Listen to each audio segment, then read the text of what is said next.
नोंथांमोन नैबे matric exam होनायनि जायफ्रा माबायदि आरो बायदि बायदि मुङै माबोरै मुं लानो हादों आं नोंथांमोन बे भिडिअनि गेजेरजों नोंथांमोननो फोरमायलांनो सानदों।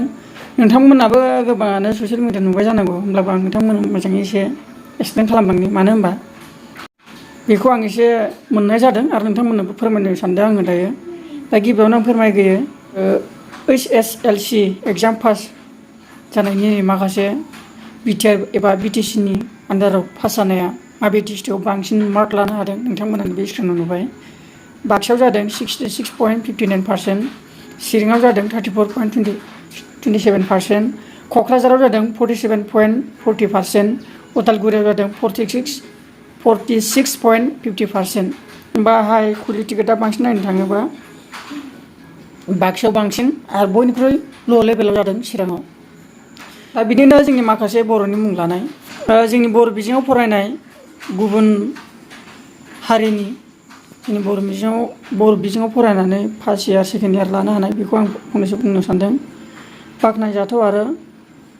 बाख्नायजाथाव आरो बरायथाव होननानै लिरनाय दङ गोजौआव। दा आं बेखौनो फोरमायनो लुबैयो।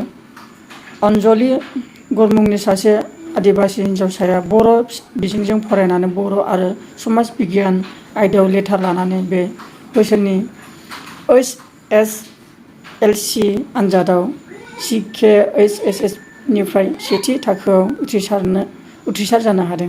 बेबो जोंनि बर' बिजों फरायनानै उथ्रिसारनो हानाय। आरो नैबेयाव दंबायो, नैबे हिन्जावसा गथ'आबो 83%। नैबेयाव साबजेक्ट होनाय दं, नोंथांमोना नायनो हागोन। भिडिअ गोलाव जागोन, आं सर्टनि बानायनो सानदों, नोंथांमोनहा होनाय जादों। नैबेबो जाबाय, बिफाया नेपालि बिमाया राभा, थेवबो बे बिनानाव बर' आयदायाव लेटार लानानै नैथि डिभिजनाव मेट्रिक पास जाबाय बर' बिजोङाव। बेबो बर' बिजोङाव फरायनाय।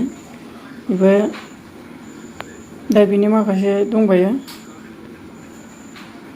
नैबेबो बे गथ'निनो, नैबे गथ'नि न'खरनि इयो। नैबे सेथियाव पास जादों होनदों, बेबो आदिबासि होननाया फिसाज्ला बेनो। बेखिनियानो आरो नोंथांमोन ब्लेङै आं बे जायफोर गुबुन हारिनिया जोंनि बर' बिजों फरायनानै मुं लादों बेखौ आं फंनैसो नोंथांमोननो खोन्थाबाय। आरो नैयो नोंथांमोननि गेजेराव बबे डिस्ट्रिक्टआव हाइ लानो हाखो बेखौ नोंथांमोननो खोन्थानाय जाबाय। एसेनोसै नोंथांमोन।